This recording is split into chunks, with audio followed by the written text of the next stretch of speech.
চৈতি, আজ শুনবেন দ্বিতীয় পর্ব। আপনি এইখানে আমাকে কেন আনলেন?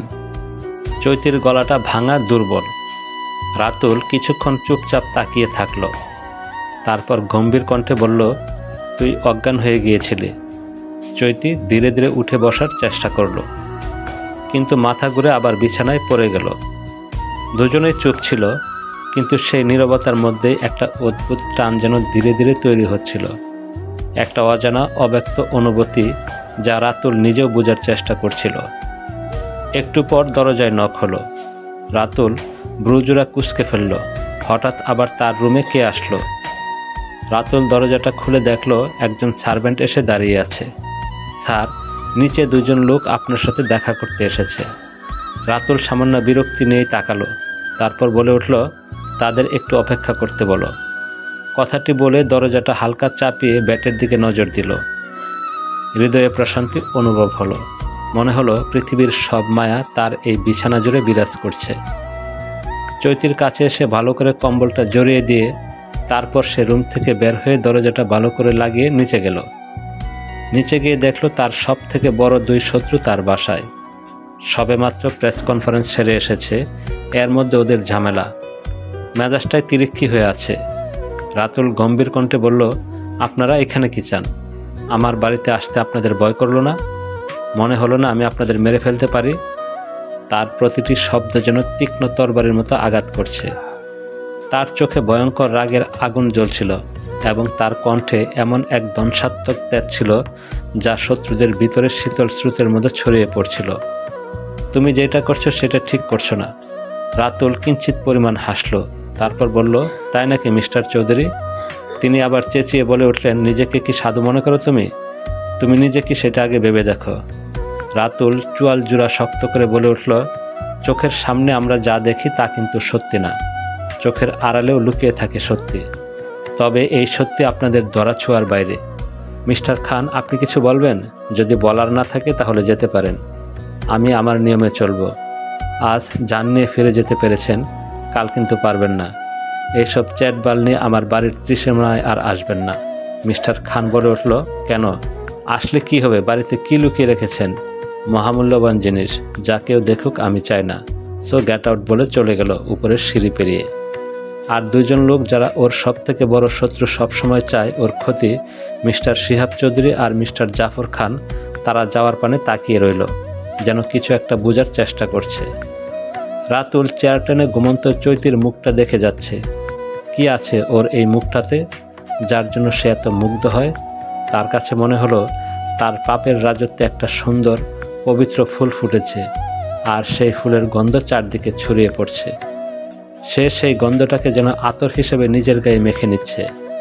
হাজারো মেয়েকে ছুঁয়েছে এই হাত, কিন্তু যখনই চৈতিকে ছোঁয়ার কথা ভাবছে, কিছু একটা অদৃশ্য কারণে তার হাত থেমে যাচ্ছে। এটা কি? কেন যখনই তার দৃষ্টি চৈতির দিকে যায়, তখনই কিছু একটুকু আলাদা অনুভব হয়। এটা কি মায়া? কি সেই জাদু যা তাকে বশীভূত করেছে? কোথায় হারিয়েছে তার আগের স্বাভাবিকতা? কেন তার মন ও হৃদয়ের মধ্যে চৈতি এইভাবে গেঁথে যাচ্ছে? যখন থেকে চৈতিকে দেখেছে, আর কোনো নারীর সঙ্গ ভালো লাগে না, আর কোনো নারীর দিকেও তাকাতে ভালো লাগে না। হাজার নারীর ভিড়ে তার চোখ কেবল তার কোমলমতি শান্ত মায়াবী মুখে আটকে যায়। তবে কি আমার মতো চরিত্রহীন পাষণ্ড এমপি ঘায়েল হলো পবিত্র এই মেয়েটির সংস্পর্শে? ব্যস্ত তাই হোক।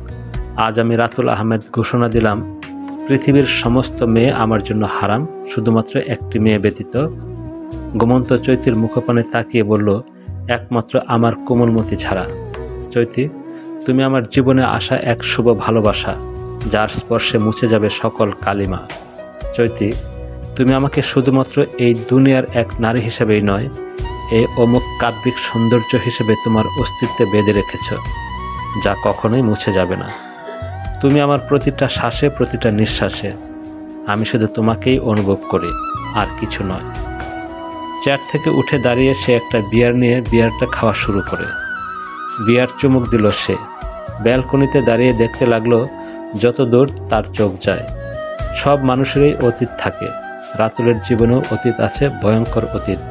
সেই অতীতের জন্য আজ সে জঘন্য। তবে সমস্যা নেই, তার অতীত থেকে, তার একাকিত্ব থেকে বের হতে একটা খড়কুটো লাগতো, আর সেই খড়কুটো সে পেয়ে গেছে। তা হলো চৈতি, যাকে সে কিয়ামত পর্যন্ত আগলে রাখবে তার হৃদয় কুঠরে। রাতুলের ঠোঁটে বিয়ার লাগলেও মনে হলো স্বাদ বদলে গেছে। কেন জানি তিক্ত লাগছে, যেন এই নেশা আর তার শরীরে কাজ করছে না। সে এক গভীর দীর্ঘশ্বাস ফেলল। তার হৃদয়ের গহীনে কোথাও একটা পরিবর্তন হচ্ছে, সেটা সে নিজেই টের পাচ্ছে। এই অনুভূতি কি ভালোবাসা, নাকি এটা শুধুই মোহ? না, এটা মোহ নয়, এটা কিছু গভীর, কিছু শুদ্ধ, যা এর আগে সে অনুভব করেনি। রাতুল ঘড়ির দিকে তাকিয়ে দেখে দুপুর 2টা বাজে। বাইরের রৌদ্র তপ্ত হয়ে উঠেছে, চারদিকে উত্তপ্ত হাওয়া বইছে। সে একবার চৈতির দিকে তাকায়, এখনো গভীর ঘুমে ডুবে আছে। ঘুমন্ত অবস্থায় চৈতির মুখে ক্লান্তির ছাপ স্পষ্ট। সে জানে চৈতি এখনো দুর্বল, গত কয়েকদিন ধরে ঠিকমতো খায়নি, শরীরও ভেঙে পড়েছে। তাকে আর ঘুমাতে দেওয়া ঠিক হবে না, এখন তার খাবার দরকার। রাতুল ধীর পায়ে ব্যালকনি থেকে রুমে প্রবেশ করল।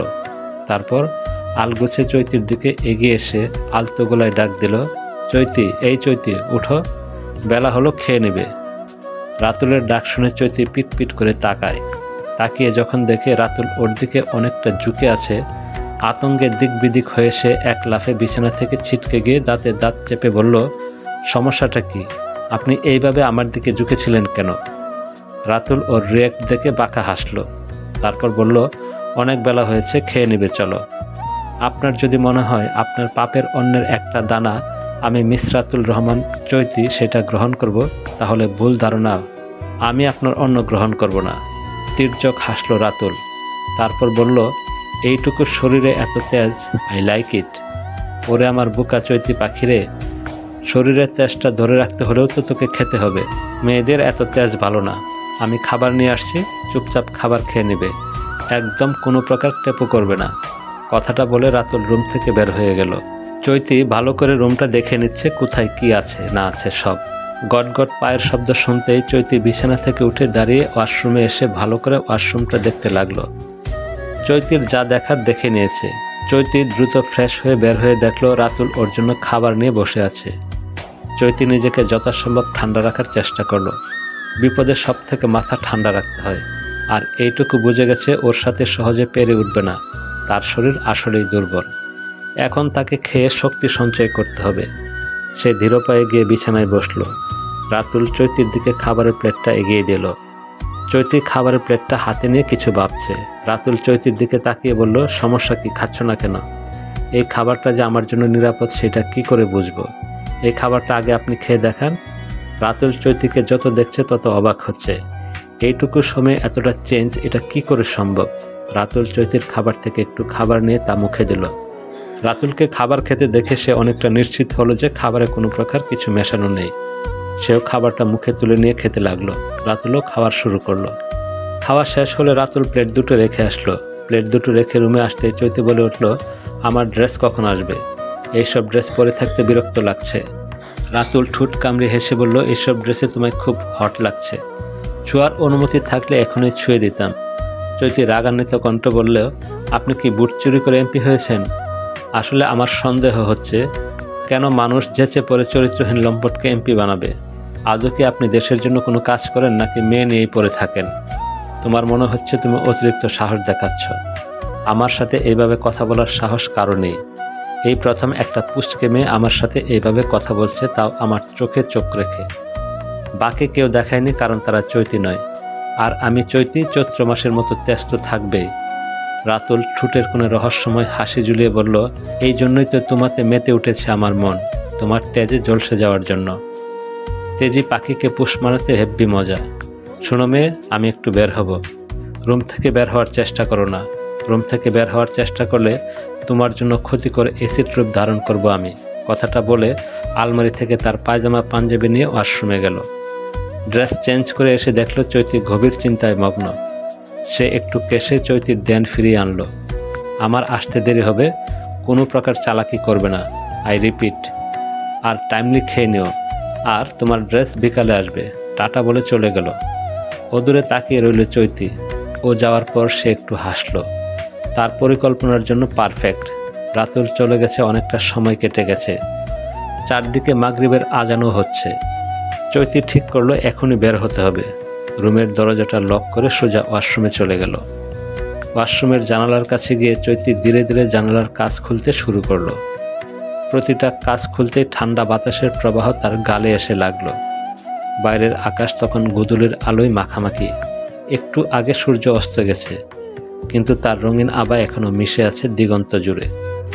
দূর থেকে মাগরিবের আজানের সুর ভেসে আসছে। পরিবেশটা আরো রহস্যময় হয়ে উঠেছে। চৈতি জানালাটা পুরোপুরি খুলে নিচের দিকে তাকালো। 3 তলার এই জানালা থেকে বাইরের রাস্তা স্পষ্ট দেখা যায়। আশেপাশে কেউ নেই, শুধু কিছু পথচারী দ্রুত হেঁটে যাচ্ছে। তার মন দুশ্চিন্তায় ভারী হয়ে আছে। মনে হচ্ছে কেউ যেন তাকে অনুসরণ করছে, কেউ তাকে নজরে রাখছে। সে দ্রুত জানালা দিয়ে নিচে নামার জন্য তৈরি হলো। হাতল শক্ত করে দৌড়ে 1 পা বাড়াতেই বুকের মধ্যে একটা অজানা ভয় কেঁপে উঠল। এত দূর এসে পিছু হটার উপায় নেই। শ্বাস গভীর করে টেনে নিয়ে চৈতি ধীরে ধীরে জানালার রড ধরে নামতে লাগলো। হাত কাঁপছিল, কিন্তু ভয়কে জয় করেই এগুতে হবে। 1 পা 2 পা করে নিচের দিকে নামছে। হঠাৎই পায়ের নিচের অংশটা পিছলে গেল। আহ! একটা চাপা চিৎকার বেরিয়ে এলো তার মুখ থেকে। তবে সে দ্রুতই নিজেকে সামলে নিল। নিচে একটা ছাদ ছিল, সেখানে ধপাস করে নেমে এলো। কিছুক্ষণ শ্বাস নিল। বুক দরফর করছে। উঠে দাঁড়িয়ে চারপাশে তাকালো। কোথাও কেউ নেই। এখনই বের হতে হবে, নিজেকে মনে করিয়ে দিল চৈতি। চৈতি আর কিছু ভাবতে পারল না। শুধু একটাই চিন্তা, এখান থেকে পালাতে হবে। সে দিক বিদিক শূন্য হয়ে দৌড়াতে লাগলো। পায়ে স্যান্ডেলও নেই। তার পরনে তখনও রাতুলের শার্ট আর 3/4 প্যান্ট। তার চোখ যতটুকু যাচ্ছে ততটুকু দৌড়াচ্ছে। দৌড়াতে দৌড়াতে হঠাৎ পা হোঁচট খেয়ে পড়ে গেল। সঙ্গে সঙ্গে হাত পা ছিঁড়ে গেল। চৈতি ব্যথায় কুঁকড়ে গেল, কিন্তু দম ফেলারও সুযোগ নেই। সে দ্রুত উঠে দাঁড়াতে চেষ্টা করলো, কিন্তু হাতে পাথরের ছোট ছোট টুকরা বিঁধে গেছে। পা থেকেও গরম গরম রক্ত গড়িয়ে পড়ছে। তারপরেও সে দাঁতে দাঁত চেপে উঠে দাঁড়ালো। শ্বাস অল্প অল্প কাঁপছে। চারপাশে তাকিয়ে সে আবার দৌড়াতে লাগলো। চৈতি দৌড়াতে দৌড়াতে একটা সরু গলির সামনে এসে দাঁড়ালো। 1 মুহূর্ত সময় নিল না, গলিটার ভেতরে ঢুকে পড়ল। অন্ধকার আর স্যাঁতস্যাঁতে পরিবেশে বুকের দুঃখকানি আরও বেড়ে গেল। রাস্তার ধারের ভাঙাচোরা দেয়ালগুলো আরও ভয়ঙ্কর লাগছিল। কথায় আছে, যেখানেই বাঘের বর সেখানেই সন্দেহ হয়। চৈতির ক্ষেত্রেও যেন তাই হলো। ওর সামনে দাঁড়িয়ে আছে রাতুল। সাদা পায়জামা পাঞ্জাবি আর গায়ে কালো চাদর জড়ানো। 1 হাত গাড়ির সাথে হেলান দিয়ে নবাবী কায়দায় দাঁড়িয়ে আছে সে। ঠোঁটে বাঁকা হাসি, চোখে অদ্ভুত এক দৃষ্টি, যেন সে নিশ্চিত ছিল চৈতি এখানেই আসবে। রাতুলকে দেখে চৈতি নদীর স্রোতের মতো উল্টো পথে দৌড় দিতে যাবে। ঠিক তখনই চারপাশ থেকে তার গার্ডাররা এসে ঘিরে ধরল তাকে। রাতুল ধীরে ধীরে এগিয়ে এসে সিগারেটটা ঠুটে নিল। তারপর চৈতির একদম সামনে এসে দাঁড়িয়ে গেল। মুহূর্তের মধ্যেই শক্ত হাতে ওর কোমর চেপে ধরে ফিসফিস করে বলল, ইউ আর নটি গার্ড। শুধু শুধু এত কষ্ট করলে, শেষমেশ ধরাই তো পড়লে। আমি কি বলিনি আমার থেকে পালানোর চেষ্টা করলে আমি ভয়ঙ্কর রূপ ধারণ করব? চৈতি খুবই কেঁপে উঠল। হাত দিয়ে রাতুলকে ধাক্কা দিয়ে সরানোর চেষ্টা করলো। ছুবেন না আমায়। আপনার অপবিত্র ছোঁয়া আমার ঘৃণা লাগছে, বিষাক্ত লাগছে। রাতুল মুচকি হাসল। ঠোঁটের কোনায় দুষ্ট এক খেলা। নো ম্যাটার জান, আমি তোমাকে পবিত্রভাবেই ছোব। চলো, আজই বিয়ে করব আমরা গাড়িতে বসে, আর বাইরে দাঁড়িয়ে থাকবে মসজিদের ইমাম। চৈতি আতঙ্কিত গলায় চিৎকার করে উঠল, অসম্ভব। কিন্তু তার কথায় তোয়াক্কা না করে রাতুল চোখের পলকে ওকে তুলে নিল কাঁধে। চৈতি স্তব্ধ। ওর মুখের বুলিটাও যেন হারিয়ে গেল। চৈতিকে কাঁধে করে নিয়ে ঠাস করে গাড়ির সিটে ফেলে তারপর ভালো করে সিট বেল্টটা বেঁধে দিয়ে রাতুলের গা থেকে থাকা চাদরটা চৈতির গায়ে আবৃত করে দিল। মুখে তার তখনও চিরপরিচিত বাঁকা হাসি। গাড়ির দরজাটা ঠাস করে বন্ধ করে দিল রাতুল। 1 মুহূর্ত চৈতির বিমূর মুখের দিকে তাকিয়ে রিভার্স গিয়ারে হাত রাখল। তারপর ধীরে ধীরে গাড়িটা রাস্তার দিকে এগিয়ে নিয়ে গেল। চৈতি সিট বেল্ট খোলার চেষ্টা করছিল, কিন্তু শক্ত করে বাঁধা। ওর নিঃশ্বাস ভারী হয়ে আসছিল। মাথায় একটাই চিন্তা, এবার কি সত্যিই কিছু করার নেই? এখান থেকে কি আর বের হওয়া সম্ভব না? রাতুল তখনও গাড়ি চালাচ্ছিল নির্বিকারভাবে। 1 হাতে স্টিয়ারিং ধরে আরেক হাতে সিগারেট ধরে জানালার বাইরে ধোঁয়া ছেড়ে দিল। কোথায় নিয়ে যাচ্ছেন আমাকে? কাঁপা কাঁপা গলায় বলল চৈতি। রাতুল হাসল। চোখ সরিয়ে এক ঝলক চৈতির দিকে তাকালো। সারপ্রাইজ জান? তুমি তো বললে আমার ছোঁয়া বিষাক্ত লাগে, এবার সেটা পবিত্র করব। চৈতির বুক ধড়ফড় করে উঠল। চৈতির দৃষ্টি ঘুরিয়ে গাড়ির দরজায় নখ খোলার চেষ্টা করলো, কিন্তু ব্যর্থ হলো। রাতুল এক ঝলক ওর দিকে তাকিয়ে মুচকি হাসলো। বেহুদা চেষ্টা করো না জান, আমার গাড়ি থেকে পালানো এত সহজ না। চৈতি খুবই ঠোঁট কামড়ে নিল। আপনি যা করছেন সেটা ভুল। রাতুল এবার সত্যি হেসে ফেলল, চোখে উপহাসের ছাপ। ভুল? আমার কাছে তোমাকে পাওয়া মানেই সঠিক। চৈতি শ্বাস টেনে নিয়ে একদম স্পষ্ট গলায় বলল, আমি কখনোই আপনাকে ভালোবাসবো না রাতুল। এই প্রথম রাতুলের চোখে সেই বাঁকা হাসি মিলিয়ে গেল। সে কিছুক্ষণ চুপ করে থেকে তার চোখের তীব্রতা যেন আরও বাড়ল। তারপর একটু মুচকি হাসি দিয়ে ঠোঁটে আসলো সেই অমায়িক সুরে বলল, সময় বলে দেবে জান তুমি কি চাও আর আমি কি চাই। ওদের কথার মাঝে গাড়িটা এসে থামলো একটি মসজিদের সামনে। রাতুলের লোকেরা একে একে গাড়ি থেকে নেমে মসজিদের দিকে পা বাড়ালো। মসজিদের ভিতরে ঢুকে তারা কিছুক্ষণ পরেই ইমাম সাহেবকে নিয়ে ফিরে এলো। ইমাম সাহেবের মুখে কোনো অভিব্যক্তি ছিল না, যেন তিনি পুরো পরিস্থিতি জানতেন এবং নিরপেক্ষভাবে এগিয়ে আসছিলেন। চৈতি একটু সাড়া দিল না, কেবল নীরবে সব কিছু দেখছিল। তার মধ্যে এক অজানা শূন্যতা, এক ধরনের ভীতি তৈরি হয়েছিল। ইমাম সাহেব গাড়ির সামনে এসে দাঁড়ালেন। রাতুল জানালার কাজটি নামিয়ে দিয়ে গম্ভীর কণ্ঠে বললেন, আমাদের বিয়ে দ্রুত পড়িয়ে দিন। ইমাম সাহেব কিছুক্ষণ চুপ থেকে তার চোখে এক ধরনের দৃষ্টি ছিল। তারপর তিনি ধীরে ধীরে মাথা নেড়ে বললেন, ঠিক আছে। তারপর তিনি গাড়ির পাশে দাঁড়িয়ে নির্লিপ্তভাবে বিয়ের কাজ শুরু করলেন। চৈতি ঘাড় চুপচাপ হয়ে তার কথাগুলো শুনছিল। তার মধ্যে এক ধরনের ভয় আর অস্বস্তি তীব্রভাবে অনুভূতি হচ্ছিল। ইমাম সাহেব বললেন, কত টাকা কাবিন লিখব? রাতুল ডোন্ট কেয়ার ভাব নিয়ে বলল, এমপি রাতুলের বিয়ে হচ্ছে, কাবিননামা হবে 1 কোটি টাকা। সবাই চকিত নজরে তাকালো, কিন্তু সেই তাকানো সে উপেক্ষা করে বসে রইল। ইমাম সাহেব কবুল বলতে বললেন।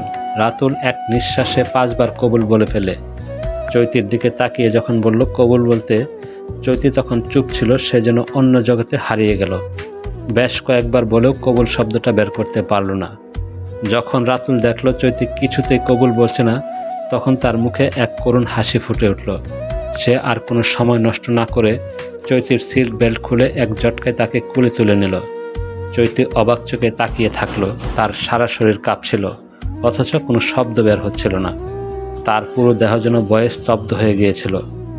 রাতুল ধীরে ধীরে চৈতির পেটের চারপাশে হাত বুলাতে লাগলো। তার চোখে এক অদ্ভুত জিদ। তারপর তার কণ্ঠে স্পষ্ট হুমকি, বেবি কবুল বলো, নয়তো কিন্তু একটা অঘটন ঘটিয়ে ফেলবো। চৈতির চোখে অশ্রু জমে উঠেছিল। বুকের মধ্যে একটা চাপ অনুভব করছিল। সে নিজেকে মুক্ত করতে চাইল, কিন্তু কিভাবে তা বুঝতে পারছিল না। তার ঠোঁটে আসা কথাগুলো যেন আটকে গিয়েছিল। সে কেবল এক কঠিন বাস্তবতার মধ্যে আটকা পড়েছিল। চৈতি অনেক কষ্টে কাঁপা কাঁপা গলায় দৃঢ় কণ্ঠে কবুল বলল 3 বার। ইমাম সাহেব দৃঢ় কণ্ঠে বললেন, বিয়ে সম্পন্ন হলো, আলহামদুলিল্লাহ। এই শব্দগুলোর পর চৈতি কিছুটা শ্বাস নিল, কিন্তু তার মনে কোনো শান্তি ছিল না। শুধু একটা চাপ অনুভব হচ্ছিল। গাড়ি চলতে থাকলো। রাতুলও তার পাশেই বসেছিল। সিগারেটের ধোঁয়া ধীরে ধীরে বাইরে বের হয়ে যাচ্ছিল। চৈতির চোখে অশ্রু জমিয়ে হতাশার মাঝে তাকিয়েছিল। সে মাথা তুলে রাতুলকে এক নজর দেখে বলল, আপনি আমাকে শিকল দিয়ে বাঁধতে পারবেন না রাতুল। রাতুল কিছুটা চমকে গেল, কিন্তু তার মুখে সেই বেয়ারা হাসি আরেকবার ফুটে উঠল। ভালো, চেষ্টা করো যান। রাস্তাঘাট পেরিয়ে গাড়িটা গেট দিয়ে ঢুকে থামলো বাড়ির সামনে। গাড়িটা এসে থামতেই রাতুল দরজা খুলে নামলো। তারপর দৃঢ় পায়ে গাড়ির পাশে ঘুরে এসে চৈতির দরজাটা খুলল। চৈতি একদম নড়ল না। তার মুখ শক্ত, চোখে ঘৃণা আর অভিমান গাঢ় হয়ে জমেছে। নামো, রাতুল গম্ভীর কণ্ঠে বলল।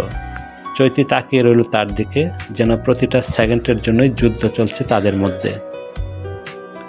রাতুল এবার আর অপেক্ষা করল না। হাত বাড়িয়ে চৈতির কবজিটা ধরে টান দিয়ে নামিয়ে আনলো।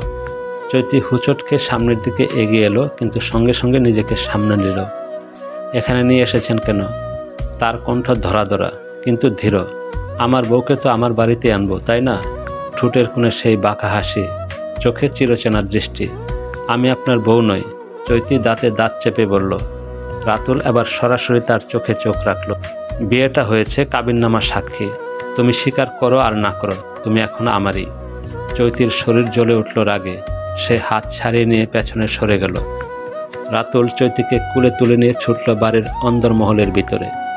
চৈতি চিৎকার করে উঠল, আমাকে নামান, কিন্তু রাতুল কোনো কথা না বলে দৃঢ় হাতে ওকে শক্ত করে ধরে অন্দরমহলের দিকে এগিয়ে যেতে থাকলো। বাড়ির কাজের লোকেরা অবাক চোখে তাকিয়ে রইল, কেউ কিছু বলতে পারল না। রাতুল সোজা সিঁড়ি বেয়ে উপরের দিকে উঠতে থাকলো, আর চৈতি ওর বুকের উপর আঘাত করতে লাগলো, হাত পা ছোড়াছুড়ি করতে লাগলো। ছাড়ুন আমাকে, ছাড়ুন বলছি। রাতুল আবার গভীর স্বরে বলল, যত নড়াচড়া করবে তত বেশি কষ্ট পাবে চৈতি। চৈতির হাত থেমে গেল, ওর শ্বাস দ্রুত উঠানামা করছিল। ও বুঝতে পারছিল এই লোকটাকে জোর করে হারানো যাবে না। রাতুল এক ধাক্কায় দরজা খুলে ভেতরে ঢুকে সোজা ওয়াশরুমে গিয়ে শাওয়ারটা ছেড়ে দিয়ে শাওয়ারের নিচে দাঁড় করিয়ে দিয়ে তার গায়ে রাতুলের চাদরটা ছুঁড়ে ফেলে দেয় ওয়াশরুমের ফ্লোরে। চৈতি হতভম্ব হয়ে গেল। ঠান্ডা পানির দাগ খায়, ওর পুরো শরীর কেঁপে উঠল। শাওয়ার থেকে টানা পানি ঝরছে, ভিজিয়ে দিচ্ছে ওর চুল মুখ। রাতুল, তুমি? ওর কথা শেষ হওয়ার আগে রাতুল সামনে এগিয়ে এলো, চোখে ভয়ঙ্কর এক দৃষ্টি। তোমার ঘৃণা, তোমার জেদ সব ধুয়ে ফেলতে হবে জান। আজ থেকে তুমি শুধু আমার। চৈতি চিৎকার করে উঠল, আমি আপনাকে কখনোই ভালোবাসবো না। রাতুলের ঠোঁটের কোণে সেই চিরচেনা বাঁকা হাসি ফুটে উঠল। সে ধীরে ধীরে হাত বাড়িয়ে চৈতির ভেজা চুল সরিয়ে দিল। ওর মুখের দিকে গভীর দৃষ্টিতে তাকিয়ে বলল, ভালোবাসা পরে দেখা যাবে চৈতি, আপাতত আমার হওয়াটা স্বীকার করে নাও। রাতুল এক দৃষ্টিতে তাকিয়ে আছে চৈতির মুখপানে। ভেজা মুখটা যেন দেখে মনে হচ্ছে কোনো এক সরবরে ফুটে ওঠা কোনো এক সদ্য পদ্ম ফুল, যার পাপড়িগুলো এখনো শিশিরে ভেজা। চৈতি এক মুহূর্তের জন্য থমকে গেল। রাতুলের গভীর চোখের দৃষ্টি তার হৃদয়ের গভীরে গেঁথে যাচ্ছে। চৈতি থরথর করে কেঁপে ওঠা ঠোঁটের দিকে নেশা ভরা চাহনি নিয়ে তাকিয়ে রইল। তারপর হুট করে ঠোঁটের সাথে ঠোঁট মিলিয়ে গভীর আলিঙ্গনে চুম্বনে লিপ্ত হলো। চৈতিকে এমনভাবে ধরেছে চৈতি নড়াচড়াও করতে পারছে না। অতিরিক্ত বয়ে নির্ভীক হয়ে সে চেতনা হারিয়ে ফেলল। রাতুল যখন দেখল সে চেতনা হারিয়ে ফেলেছে, তখন সে চৈতির ভিজন্ত জামা কাপড় খুলে একটা টাওয়ালটা শরীরে পেঁচিয়ে তারপর রুমে নিয়ে এসে বেডে শুয়ে দিল। চৈতির মাথাটা যেন ভারী হয়ে আছে।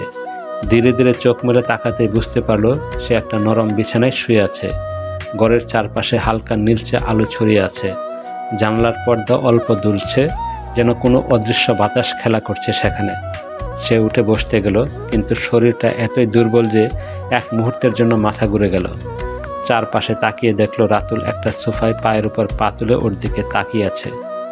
রাতুল বাঁকা হেসে চৈতির কাছে এগিয়ে গিয়ে ওর পাশে বসতেই চৈতি সরে গেল। চৈতি সরে যেতে দেখে রাতুল ওর দিকে এগিয়ে গেল। চৈতি আরেকটু সরতে একদম আধাশোয়া হয়ে গেল। রাতুলও চৈতির উপরে আধাশোয়া হয়ে গেল। চৈতির নিঃশ্বাস একদম বন্ধ হয়ে আসছিল। রাতুলের মুখটা খুব কাছে, এতটাই যে ওর গরম নিঃশ্বাস চৈতির গালে স্পষ্ট লাগছে। চৈতি আতঙ্কে দুহাত দিয়ে ওকে ঠেলে সরাতে চাইল, কিন্তু রাতুলের শক্তির এতটাই বেশি যে সেটা যেন একদম অসম্ভব। কি হলো, এত ভয় পাচ্ছ কেন? রাতুলের কণ্ঠস্বরে ছিল শয়তানি খেলা। চৈতি চোখ বন্ধ করে ফেলল, ঠোঁট শক্ত করে কামড়ে ধরল, যেন কোনোভাবেই দুর্বলতা প্রকাশ না পায়। রাতুল ওর মুখের দিকে তাকিয়ে হালকা হেসে বলল, তুমি যতই পালানোর চেষ্টা করো জান, আমি কিন্তু ছাড়ছি না। আজকের রাতে তুমি হবে আমার চৈতি। চৈতির শিরোধারা বেয়ে একটা ঠান্ডা স্রোত নেমে গেল। ওর দম বন্ধ হয়ে আসছিল। রাতুল প্লিজ, কণ্ঠে অসহায়তা ঝরে পড়ল। রাতুলের ঠোঁটের কোণে সেই বাঁকা হাসিটা আরও গভীর হলো। ও চৈতির মুখের খুব কাছে ঝুঁকে এলো, কিন্তু ঠিক তখনই চৈতি রাতুলের কলারটা চেপে ধরে দাঁতে দাঁত চিবিয়ে বলল, আমার থেকে দূরে থাকবেন চরিত্রহীন পুরুষ। রাতুলের মুখটা মুহূর্তেই থমকে গেল।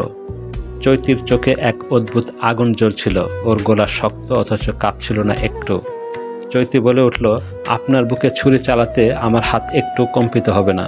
রাতুল চৈতির দিকে আরেকটু ঝুঁকে ওর গালে নাক ঘষতে ঘষতে বলল, ব্যস্ত, মেরে ফেলো আমায়। তোর হাতে নিজেকে দিলাম সঁপে, একবার না 100 বার তোর হাতে মরতে রাজি। চৈতির পুরো শরীরটা শিউরে উঠল। আতঙ্ক, রাগ আর ঘৃণা একসাথে জমাট বেঁধে ওর রক্তে আগুন ধরিয়ে দিল। রাতুলের নিঃশ্বাস ওর গালে ছুঁয়ে যাচ্ছে, কিন্তু এবার চৈতি আর কাঁপছে না। ওর হাত নিষ্পিস করে উঠল। এক ঝটকায় বালিশের নিচে রাখা ছোট্ট ছুরিটা বের করলো চৈতি। তীক্ষ্ণ দাতব জলক দেখে রাতুলের ঠোঁটের বাঁকা হাসিটা আরও গভীর হলো। ও সত্যি বলেছিলি তাই না? রাতুলের কণ্ঠে মজা। তাহলে চল, দেখি তো তোর হাত কাঁপে কিনা। চৈতির চোখে বিদ্যুৎ চমকালো। এক মুহূর্ত দেরি না করে ছুরির ফলটা রাতুলের বুকের একদম মাঝখানে চেপে ধরল। 1 ইঞ্চি ভেতরে চালালে আপনার হৃৎপিণ্ডটা ফুটো হয়ে যাবে। চৈতির গলা তেতো হয়ে উঠল। এবার বল, মরতে রাজি আছিস? রাতুল নিঃশ্বাস নিল ধীরে ধীরে। একটু ভয়ও পায়নি ও, বরং চোখের তারায় উন্মাদ একটা ঝলক খেলে গেল। তুই কি জানিস তুই এখন আমার চোখে কতটা সুন্দর লাগছিস? চৈতির ধৈর্যের বাঁধ ভেঙে গেল। এক ধাক্কায় ও রাতুলকে ঠেলে দূরে সরিয়ে দিল। রাতুল নিজেকে সামলে নিয়ে ঠুটে এক চতুর হাসি আনল, চোখে মুগ্ধতার ঝলক, তবে তাতে শয়তানি মেশানো। দৃঢ় কণ্ঠে বলল, হ্যাঁ, আমার ওই বিলায় আমাকেই মেয়ে বলছে। ইন্টারেস্টিং, আই হ্যাভ ইমপ্রেসড চৈতি। রাতুল ধীরে ধীরে হাত বাড়িয়ে চৈতির চিবুকটা তুলে ধরল। ওর চোখে আর আগের সেই শয়তানি ঝলকটা ছিল না, বরং সেখানে একটা গভীর কাতরতা, একটা অপরাধবোধের ছায়া ফুটে উঠেছে। নিঃশ্বাস ভারী হয়ে আসছিল ওর। চৈতির চোখে চোখ রেখে একদম নরম গলায় বলল, শুনেছি হাজার পাপীরাও যদি মন থেকে তওবা করে আল্লাহ তাদের মাফ করে দেন। আজ তোর চোখে যে ঘৃণা দেখতে পাচ্ছি, জানিস সে ঘৃণা আর একদিনও থাকবে না। একসময় ওই চোখে শুধু ভালোবাসা থাকবে, যা আমি তোর কাছে কখনো আশা করিনি। সেই ভালোবাসা একদিন আমার হবে। রাতুল গভীর শ্বাস নিল, যেন ভেতরের সমস্ত কথা একসঙ্গে বলে ফেলতে চায়। তারপর নরম অথচ কাঁপা কাঁপা কণ্ঠে বলল, আমি তো শুধু একজন সাধারণ মানুষ, কোনো ফেরেশতা নই। মানুষ মাত্রই ভুল করে, আমিও করেছি। জন্ম থেকে কেউ নিষ্পাপ থাকে না। সময়ের সাথে সাথে আমরা শিখি, বুঝতে শিখি, কিন্তু আমি সেই সুযোগও পাইনি। ছোটবেলা থেকে মায়ের স্নেহ পাইনি, বাবা চাচাদের কঠোর শাসনে বড় হয়েছে। তারা আমাকে শিখিয়েছে কিভাবে শক্ত হতে হয়, কিভাবে অন্যকে কাবু করতে হয়, কিভাবে ভয় দেখাতে হয়, কিন্তু তো কখনো শেখায়নি যে মেয়েদের শুধু শরীর নয়, তারাও মানুষ, তাদেরও অনুভূতি আছে, ব্যথা আছে, মন আছে, সম্মান আছে। আমি জানি আমি হয়তো অনেক ভুল করেছি, অনেক অন্যায় করেছি, কিন্তু চৈতি, যদি মানুষ তার ভুল বুঝতে পারে, যদি সত্যিই পরিবর্তন চায়, তাহলে কি সে সুযোগ পেতে পারে না? রাতুলের কণ্ঠে যেন একটা অদ্ভুত আবেগের কম্পন ছিল, যা চৈতির হৃদয় পর্যন্ত ছুঁয়ে গেল। এক মুহূর্তের জন্য ওর মনেও যেন দুটানা জেগে উঠল। এই মানুষটা কি সত্যিই বদলাতে চায়, নাকি এটাও অভিনয়? রাতুল ধীরে ধীরে উল্টো ফিরে গভীর শ্বাস নিল, যেন ভেতরের সমস্ত অস্থিরতা সামলে নিচ্ছে। তারপর নরম অথচ দৃঢ় কণ্ঠে বলল, শোনো চৈতি, কিছু বলার দরকার নেই। তুমি শুধু চুপচাপ এখানে বসে থাকো, আমি ডিনার নিয়ে আসছি। তুমি খেয়ে নিও, তারপর ঘুমিয়ে পড়ো। আমি প্রতিশ্রুতি দিচ্ছি, যতদিন না তুমি নিজে অনুমতি দেবে, ততদিন আমি তোমাকে স্পর্শ করব না। তুমি জানো চৈতি, আমার হৃদয়টা অর্ধপচন ধরা একটা মরুভূমির মতো, যেখানে ভালোবাসা কখনো প্রস্ফুটিত হয়নি, যেখানে কোমলতা কখনো আশ্রয় নেয়নি, কিন্তু তুমি যেন সেই মরুভূমিতে ফুটে ওঠা এক সতেজ নিষ্পাপ চম্পার ফুল। এমন এক ফুল যার সুগন্ধ আমার হৃদয়ের সমস্ত অন্ধকার দূর করবে, যার স্পর্শ আমার কলুষিত আত্মাকে পবিত্র করে তুলবে। তুমি আমার জন্য শুধু একটা মানুষ নও চৈতি, তুমি আমার বেঁচে থাকার কারণ, আমার হৃদয়ের প্রথম এবং শেষ পবিত্র অনুভূতি। রাতুলের কণ্ঠে ছিল অদ্ভুত এক আকুতি, যা কেবল কথার মধ্যে আটকে ছিল না, ওর চোখেও সেই সত্য ফুটে উঠেছিল, যেন এই প্রথম সে কারোর জন্য নিঃস্বার্থ ভালোবাসার তীব্রতা অনুভব করছিল। চৈতি কিছুক্ষণ চুপ করে বসে রইল। রাতুলের কথাগুলো তার মনের মধ্যে গভীরভাবে গেঁথে গিয়েছিল। এক অদ্ভুত অনুভূতি তার বুকের ভেতর সঞ্চালিত হতে লাগলো, যে অনুভূতি সে আগে কখনো অনুভব করেনি। এক ধরনের শূন্যতা, এক ধরনের অতৃপ্তি, যে ক্ষুধা কখনো কখনো খাবার মিটে না, বরং ভালোবাসার স্পর্শে পূর্ণ হয়। রাতুল উঠে গিয়ে ডিনার নিয়ে এসে সামনে রাখলো, কিন্তু চৈতি কিছুই বলল না। রাতুল আবার এক পা এগিয়ে এসে আদর মিশ্রিত কণ্ঠে বলল, তুমি না খেলে আমিও একটা দানাও মুখে আনবো না। তুমি যখন রাজি হবে তখন আমি খাবো। চৈতি হালকা চুপ করে থেকে তারপর ডিনারের দিকে তাকালো। তার শরীরের প্রতিটি অঙ্গ, প্রতিটি কথা যেন একে অপরকে প্রতিধ্বনিত করছে। রাতুলের কথা, তার অনুভূতি এবং নিজের অন্তর্নিহিত কষ্ট। চৈতি একটু মাথা নাড়ে, যেন এক ধরনের অবহেলা আর সংশয়ের মিশ্রণ। রাতুল তার দিকে এক পলক তাকিয়ে দাঁত দিয়ে ঠোঁট কামড়িয়ে মুচকি হাসে, তারপর কিছু না বলে রুম থেকে বের হয়ে যায়। কিছুক্ষণ পর দরজা খোলার শব্দ হলো। রাতুল ফিরে এলো, হাতে খাবারের ট্রে। রাতুল ধীর পায়ে চৈতির সামনে গিয়ে দাঁড়ালো, ট্রেটা টেবিলে রেখে একপাশে বসে পড়ল। তার চোখে এক অদ্ভুত প্রশান্তি, কিন্তু ভেতরে যেন একটা অপেক্ষা কাজ করছে। চৈতি খাবে কিনা? চৈতি মাথা নিচু করে বসেছিল, চোখ খাবারের দিকে গেলেও সে কিছুতেই হাত বাড়াচ্ছিল না, যেন মনে মনে একটা দ্বন্দ্বে পড়ে গেছে। রাতুল হাত বাড়িয়ে একটা রুটি ছিঁড়ে নিয়ে নিজের প্লেটে রাখলো, কিন্তু খাওয়ার আগে থেমে গেল। তার কণ্ঠে আস্তে আস্তে এক চাপা মায়া ঝরে পড়ল। চৈতি, জানো, আমি এই প্রথম কারোর সাথে বসে খেতে চাইছি, কারোর জন্য অপেক্ষা করতে চাইছি। চৈতি চমকে তাকালো, কিন্তু কোনো কথা বলল না।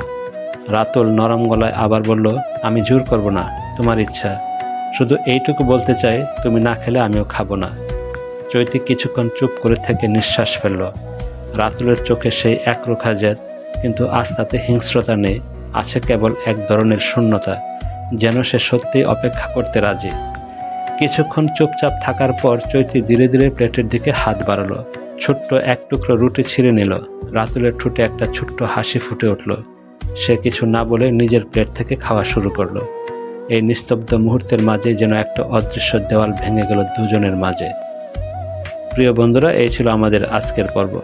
আগামী পর্ব শুনতে চাইলে চ্যানেলটি প্লিজ সাবস্ক্রাইব করে আমাদের সাথেই থাকুন। ধন্যবাদ।